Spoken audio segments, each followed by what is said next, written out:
3월 첫 번째 주일인데 마침 오늘이 3월 1일 3.1절 기념 날이고 3.1절 기념 주일이 되었습니다. 교회력으로 보게 되면은 사순절 둘째 주일입니다. 암울한 현실 속에 주님의 사랑을 드러냈던 그 모든 것을 기억하고 기도하는 사순절 둘째 주일. 오늘 설교를 준비하면서 우리 마음속에도 이 암울한 현실 가운데에 주님 사랑이 드러나고 암울한 현실 가운데에도 하나님의 놀라우신 역사가 진행되고 있음을 우리가 다시 한번 확인하는 그러한 말씀으로 오늘 말씀을 준비했습니다. 107년 전, 지금이 2026년이기 때문에 1919년 이렇게 따지면은 107년 전입니다. 천안, 병천, 아운의 장터에는 대한독립만세라고 하는 외침이 울려 퍼졌습니다. 우리가 특별히 천안에 살고 있기 때문에 이 이야기는 다른 어떤 사람들보다도 더 피부로 와닿는 이야기라 할 수가 있겠습니다. 우리는 흔히 3.1절을 이야기하면서 머릿속에 떠올리는 인물, 우리는 유관순 열사를 이야기를 합니다. 천안 시내 곳곳에도 유관순 열사의 동상이 있고 글귀도 유관순 열사 하면서 그의 행적을 기록을 하고 있는 것을 보게 됩니다. 그런데 우리가 오늘 3.1절을 맞이하면서 저는 조금 다른 이야기를 한번 해보려고 합니다. 1919년 김인년 3월 1일 이날 그 뜨거웠던 대한독립만세 그 현장에는 유관순 열사도 있었지만은 실제적이고 실질적인 지도자는 김구응이라고 하는 열사였다고 합니다. 혹시 알고 계시는 분이 있는지 모르겠습니다만 천안 지역에는 많은 분들이 알고 있다는 이야기를 들었습니다. 천안 병천, 우리도 아운의 시장 하면은 6일장이기 때문에 종종 다녀오시고는 하지요. 그곳에 가면은 장터의 이 기쁨도 풍요로움도 있지만 장터 뒤쪽에 가면은 3.1 운동 기념비 이렇게 되어져 있습니다.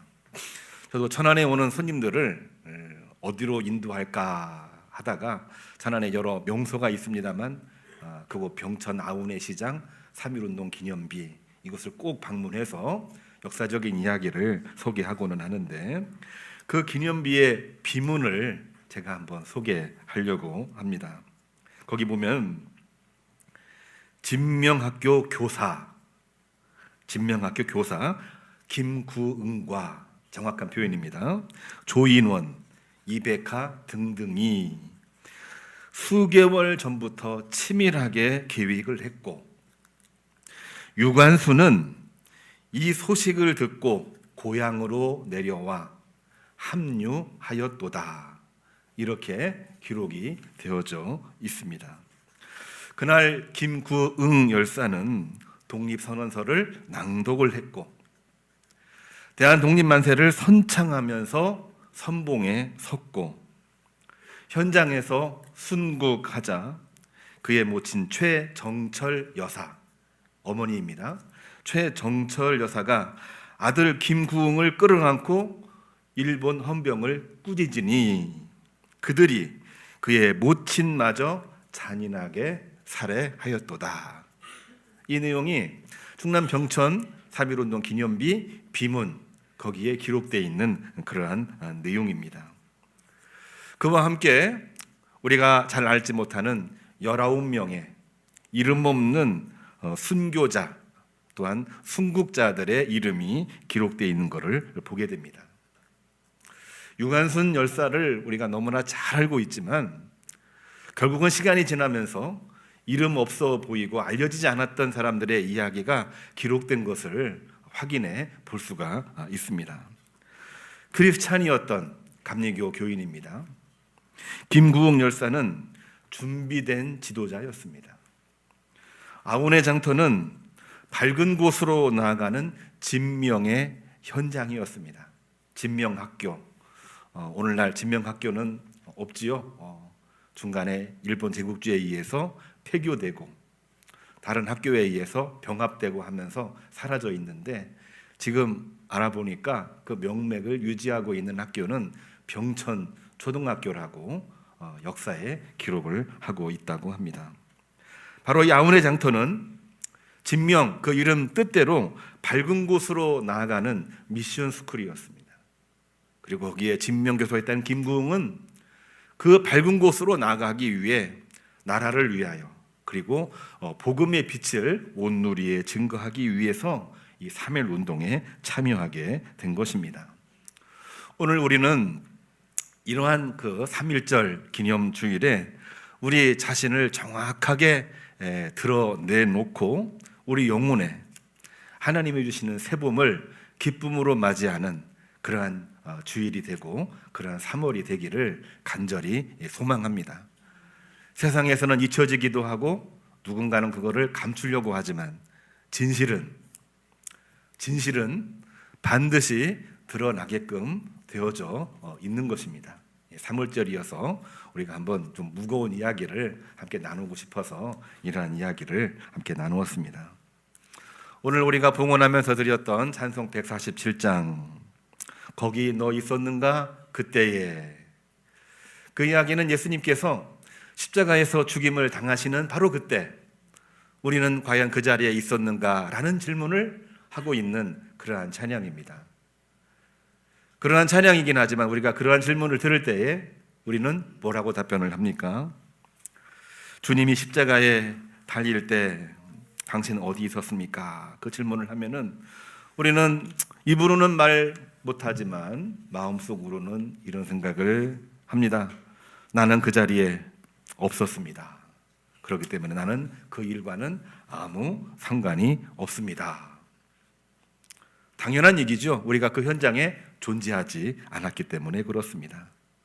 그리고 빌라도와 같이 본인도 이제는 그 일과 아무 상관이 없다고 하면서 손을 씻으면서 그 자리에서 벗어나려고 하는 성경의 기록을 우리 자신도 우리 스스로가 모르고 있는 그런 가운데에 행하고 있는 것을 뒤늦게 발견하고 합니다. 그런데요, 오늘 우리에게 주시는 하나님의 말씀을 자세히 한번 읽어보게 되면은 오늘 말씀은 뭐라고 얘기를 하고 있냐면요, 이런 얘기입니다. 바로 당신이 그 자리에 있었고 당신이 바로 예수님을 죽인 사람입니다.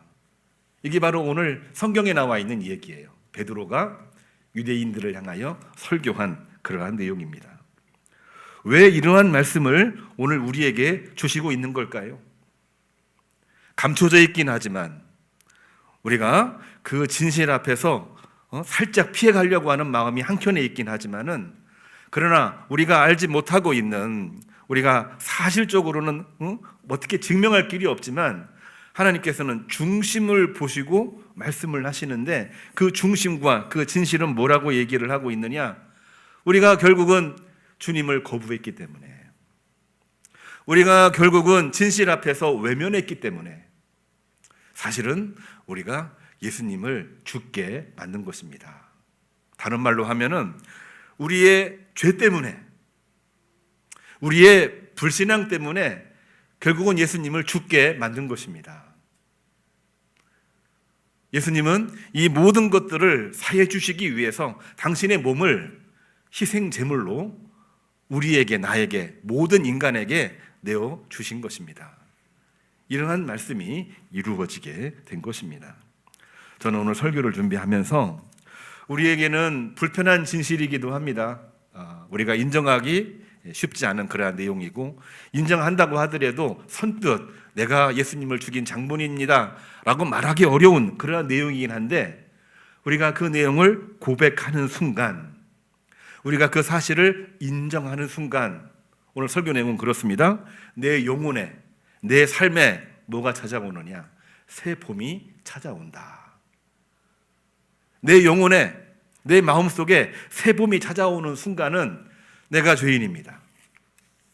내가 예수님을 죽인 장본인입니다. 이 말씀을 오늘 말씀은 우리에게 증언을 하고 있는 것입니다. 베드로는 그 사실을 피해가지 않았습니다. 또한 그 사실은 우리 모든 사람들에게 굉장히 중요한 의미를 던져주고 있습니다. 근데 오늘날 우리들의 삶은 어떤가요? 모든 일이 있을 때마다 내 잘못입니다. 내가 주범입니다. 내가 그를 그렇게 만들었습니다. 내가 이 상황을 그렇게 만들었습니다. 라고 말하는 사람은 그렇게 많지가 않습니다.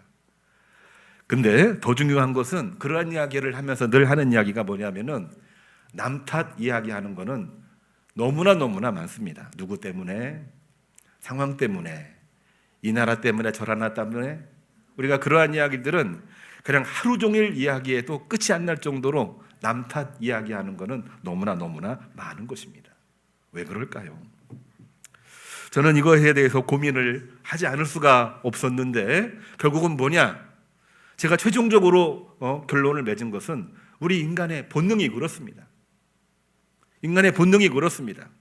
내가 죄인이라고 하는 것을 인정하기가 싫은 거예요. 그리고 항상 문제는 내 주변에 있고 저 밖에 있다고 생각하는 것이 우리들의 본능입니다. 누가 가르쳐준 게 아니에요. 태어날 때부터 그렇게 부족한 유한성이 있는 그러한 존재로 태어나게 됐다는 얘기입니다.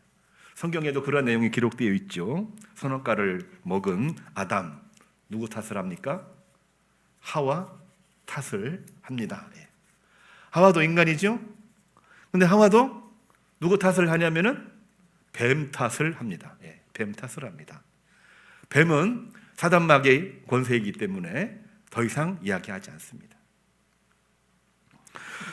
우리가 사도신경을 고백할 때에도 예수님이 빌라도에게 고난을 받으사, 근데 앞에다가 그냥 빌라도라고 쓰지 않고요, 이름을 하나 더 붙였어요. 이 모든 이름을 본디오 빌라도에게 고난을 받으사, 이 내용을 넣습니다.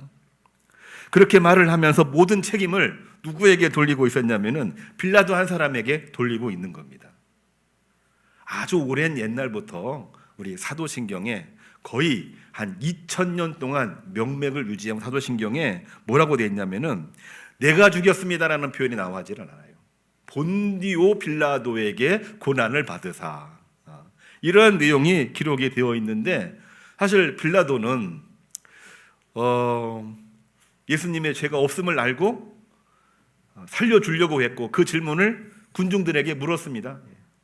근데 군중들은 알고 있으면서도 유대인들이 선동을 하니까 예수를 십자가에 못 박으시오, 그리고 바라바를 놓아주시오, 그 외침에 빌라도는 마음속에 무슨 생각을 했냐면 이 사람들을 내버려 두게 되면, 예수님을 풀어주게 되면 난동을 부려서 내가 총독으로서의 역할을 잘 감당하지 못해 결국에는 로마 황제로부터 책임 추궁 당하게 될까 봐 두려워서 이 군중들의 요구를 그대로 받아들여서 예수님을 십자가에 넘겨주는 결과를 갖게 된 겁니다. 자기는 살려주려고 했는데 주변의 상황을 때문에 예수님을 죽게 만들었다 하면서 손을 막 씻고 있는 모습이 성경에 기록되어 있는 것을 보게 됩니다. 자, 빌라도, 본디오 빌라도의 잘못입니까? 아닙니까? 우리가 한번 질문 한번 해보게 되죠. 우리 교우님들이 한번 생각해 보세요. 내가 지금 본디오 빌라도예요. 나는 살려주려고 했어요. 근데 상황이 살려주면 내가 위험해지는 거예요. 그러니까 너희들 마음대로 해라, 넘겨준 겁니다. 빌라도가 예수님을 죽인 겁니까? 누가 죽인 겁니까? 말하기가 애매해지는 거죠. 그런데 이 사도신경에는 뭐라고 나왔냐면은 본디오 빌라도에게 고난을 받으사, 이 문구가 들어가 있는 거예요. 자, 이게 우리에게는 어떤 영향을 주느냐? 나와는 관련이 없다는 내용입니다. 그리고 누군가에게는 책임 전가를 해야 되는데 애매하니까 결국에는 본디오 빌라도에게 고난을 받았다라는 걸로 이야기를 하고, 우리는 매 순간 뭐라고 얘기합니까? 내 탓이 아니고 누군가의 잘못으로 이렇게 된 겁니다라고 우리 마음속 깊은 곳에서 우리가 말할 때마다 우리 입술 속에서 그 이야기를 하고 있는 겁니다. 그럴 때에 베드로가 분명하게 말을 하고 있지요. 빌라도는 너희들에게 질문을 했지만 너희들은 그거를 거부했느니라. 예수님을 죽인 사람은 본디오 빌라도가 아니라 바로 너희들이니라 하면서 베드로는 모든 유대인들을 향하여 회개를 촉구하는 설교를 하고 있는 것입니다. 빌라도는 그 이야기를 직접 들었을 때 어떻게 생각을 할까요? 내가 죽인 거 아닌데, 나는 살려주려고 했는데, 억울하다고 생각을 할 수도 있겠습니다만, 아무튼 이 내용은 오늘날까지 교회가 공식적으로 본디오 빌라도에 의해서 죽임을 당한 것으로 기록이 돼 있는 것을 우리가 보게 되는 것입니다. 자, 그런데요, 우리가 성경을 보면은 이러한 그 하나님의 말씀 앞에서 내가 죄인입니다 라고 고백을 한 유명한 이야기가 있는 것을 우리는 한번 비교하면서 볼 필요가 있어요. 다윗에 관한 이야기입니다. 다윗이 이 밧세바를 취한 일로 말미암아 당시에 선지자였던 나단이 포도원의 비유를 통해서 그런 나쁜 사람을 어떻게 처리하면 좋습니까? 당연히 그 사람에 대해서 처리를 해야죠. 대체 그 사람이 누굽니까? 이야기를 할 때 나단이 다윗에게 말합니다. 그가 바로 당신입니다. 영어 번역은 뭐라고 나와 있냐면은 You are the man 이렇게 표현을 하고 있어요. 바로 당신이 그랬습니다. 당신이 바로 그런 일을 벌이는 사람입니다. 남 탓하고 핑계대는 그 순간 우리 마음은 어떻게 되냐면은 순식간에 얼어붙는 겁니다. 우리들 마음속에 우리들의 입술에서 단 한 번이라도 남 탓하고 다른 상황을 이야기하는 순간 우리 마음은 꽁꽁 얼어붙은 겨울 왕국이 되는 거지요. 이거를 우리가 극복하지 못하면 우리 믿음 생활, 우리 신앙 생활은 꽁꽁 얼어붙은 신앙 생활이 되는 겁니다. 경직되고 나도 모르게 권위적이 되고 나도 모르게 내 자신은 감추고 상대방의 잘못을 드러내는 본능으로 이어질 수밖에 없는 것입니다. 근데 바로 이때 사무엘하 12장 7절을 보면은 다윗이 뭐라고 얘기를 합니까? 나단 선지자 이야기 앞에 당시에 국왕이었죠. 대통령이나 마찬가지입니다.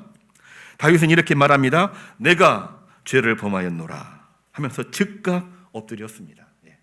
너무나도 유명한 사건입니다. 자기의 허물을 인정할 때 비로소 용서라고 하는 따뜻한 사랑이 불어오기 시작을 합니다. 우리가 다윗에 관한 이야기이기 때문에 굉장히 너그럽게 보는 그런 경향이 있는데 이러한 일들은 국왕이라도 용서될 수가 없는 겁니다. 말도 안 되는 것이거든요. 그런데 바짝 엎드려 내가 죄를 범하였노라 라고 고백하는 순간 그에게는 다시 회복의 역사가 이루어지기 시작을 하는 것입니다. 우리는 늘 신앙생활하면서 이런 질문을 하지요. 주님, 나에게는 언제 복이 옵니까? 우리 믿는 사람들끼리도 서로 이야기하잖아요. 우리에게는 언제 하나님의 복이 임하는 겁니까? 스스로에게도 물어보잖아요. 내 복은 언제부터 시작이 될까? 우리 언제라고 생각을 하십니까? 어느 날 로또가 터지듯이 하나님께서 복 주실 그때가 있겠지 하면서 우리 머릿속을 생각을 하고 있지만 오늘 성경은 뭐라고 얘기를 하고 있냐면요, 그때는 다름이 아닙니다. 모든 복은 내 허물을 인정하는 그 순간부터 시작되는 것인 줄로 믿으시기를 주님의 이름으로 축복합니다. 그래서 오늘 말씀의 제목이 내 영혼에 새봄이 찾아오는 시간이 언제냐, 이러한 제목으로 말씀을 전했습니다. 오늘 본문 사도행전 3장 14절로 15절 말씀 보게 되면은 베드로는 아주 충격적인 설교를 합니다. 너희가 거룩하고 의로운 일을 거절하고 예수님을 거절하고 그 생명의 주님 예수를 죽였도다. 자, 이 말씀을 보게 되면 이 말도 우리가 납득하기가 결코 쉬운 얘기가 아니에요. 베드로의 마음을 한번 우리가 들어가 볼 필요가 있습니다. 베드로가 이런 설교를 할 만한 자격이 있는 사람일까요? 우리가 요한복음 18장을 보게 되면은 이 요한복음 18장에 베드로가 예수님을 몇 번 부인했습니까? 3번 부인했잖아요. 가야바 뜰에서. 그렇게 허물이 많았던 베드로, 허물이 많았지만 예수님께서 이 베드로를 부르시면서 요한의 아들 시몬아, 내가 나를 사랑하느냐? 네, 사랑합니다. 3번이나 물어보시면서 베드로에게 내 양을 먹이라, 내 양을 치라 하면서 사명을 맡겨 주신 거예요. 이거는 베드로에게는 그야말로 죽음에서 생명으로 완전히 바뀐 하나님의 놀라우신 은혜고 주님의 십자가 사랑입니다. 내가 너의 죄를 다 사했으니 이제는 새로운 삶으로 살아라. 이러한 은혜를 입은 사람이 바로 베드로 아닙니까? 근데 그러한 허물이 많았고 그 허물을 다 용서받은 베드로가 유대인들을 향해서 뭐라고 얘기를 했냐면은 여러분들이 바로 예수님을 죽인 사람들입니다 라고 정죄를 하고 있는 이야기예요. 우리가 상식적으로 이해를 할 수 있는 그러한 본문입니까? 우리가 하나님 말씀이니까 다 이해가 된다고 말하지만 한번 생각을 해보게 되면 말하기가 매우 어려운 이야기입니다. 이 이야기는 무엇 때문에 이야기를 하고 있는 걸까요? 베드로가 왜 이러한 이야기를 하고 있는 걸까요? 그 얘기는 다름이 아닙니다. 타인을 정죄하는 지적질이 결코 아니기 때문에 그렇습니다. 이 말을 하고 있는 베드로 마음속에 있는 깊은 하나님의 품성은 뭐냐면요, 다름이 아닙니다. 눈물의 공동 고백입니다. 나도 그렇게 살았고 여러분들도 그렇게 살 수밖에 없는 존재인 거 인정합니다. 나와 여러분이 하나님 앞에서 내 모든 잘못을 고백하고 우리가 이제부터는 복된 삶을 살아갑시다. 이러한 메시지를 전하고 있는 겁니다. 오늘날 우리도 그러잖아요. 목사님이 얘기를 하면은 얼마나 훌륭하고 순수하고 깨끗하면 나에게 그런 얘기를 할까? 그런 경우도 있습니다. 같은 동역자끼리도 권면하고 이야기를 하면은 너는 얼마나 일을 열심히 하길래 그런 얘기 하는 거야? 자기를 낮추면서 이야기를 해도 은근히 자랑하네. 이런 이야기를 하면서 거부할 때가 참 많이 있어요. 그러나 나도 죄인이었습니다. 우리 모두가 다 죄인입니다. 그 죄인임을 고백하면서 우리가 다 같이 다시 한번 새봄을 맞이하는 하나님이 거하시는 아름다운 성전을 우리 마음속에 마련합시다. 이러한 메시지가 베드로가 이야기했던 중요한 메시지가 되는 것입니다. 다름이 아닙니다. 오늘 말씀의 제목이지요. 바로 그 시간이 내 영혼의 새 봄을 맞이하는 시간이기 때문에 그런 것입니다. 오늘날 우리가 어떻게 하면 새 봄을 맞이할 수가 있는 걸까요? 베드로 사도는요, 오늘 말씀을 통해서 분명하고 단호하게 그 해결책을 제시하고 있습니다. 3장 18절을 보면은요, 뭐라고 얘기하냐면은요, 그러므로 너희가 회개하고 돌이켜 너희가 죄 없이 함을 받으라. 회개하라는 이야기를 하고 있죠. 이렇게 하면 새롭게 되는 날이 주 앞으로부터 너희에게 이를 것이니라. 다른 말로 하면은 내 영혼을 있는 그대로 정직하게 이야기하며 회개하는 순간 그때부터 우리들에게 주어지는 복이 시작이 된다는 이야기를 하고 있는 것입니다. 새롭게 되는 날, 영어 표현을 보니까 The times of refreshing 이렇게 얘기하고 있는데요. 이건 다른 말로 번역을 하면은 우리가 숨통이 틔어지는 순간이라고 하는 겁니다. 오늘날 너무 긴박하게 돌아가고 있는 현실, 사람과의 관계도 잘하려고 하지만 늘 머물러 있는 현실, 숨이 막히잖아요. 숨 막히잖아요. 그 막히고 있는 숨이 틔어지는 순간입니다. 틔어지는 순간입니다. 어느 때에? 내 영혼에 새봄이 오는 때에. 그때가 바로 언제냐? 내가 하나님 앞에서 있는 그대로 정직하게 이야기하며 나가는 그 순간에 그 일이 이루어진다고 하는 것입니다. 어떻게 해야 내 영혼에 새 봄이 찾아오는 걸까요? 말씀에는 나오지 않았지만 저는 이 말씀을 근거로 해서 세 가지로 한번 이야기를 해보려고 합니다. 첫 번째로는요, 내 실력과 내 경건으로 산다는 착각을 버리고 우리가 하나님 앞에 늘 민낯으로 서는 것이 중요하다고 생각합니다. 우리 성도님들도 마찬가지고 목회자는 더더욱 그렇습니다. 우리가 숨기면 병이 되지만 내놓으면 치유받습니다. 우리 병원에 가서도 우리가 힘들고 아프고 어려운 거 의사 선생님들한테 이야기합니까? 안 합니까? 얘기 안 하면은 의사도 몰라요. 치유받지 못하는 거죠. 그러나 힘들고 어려운 이야기라고 할지라도 이야기를 하면은 어쨌든 솔루션, 해결책을 우리에게 제시해 주잖아요.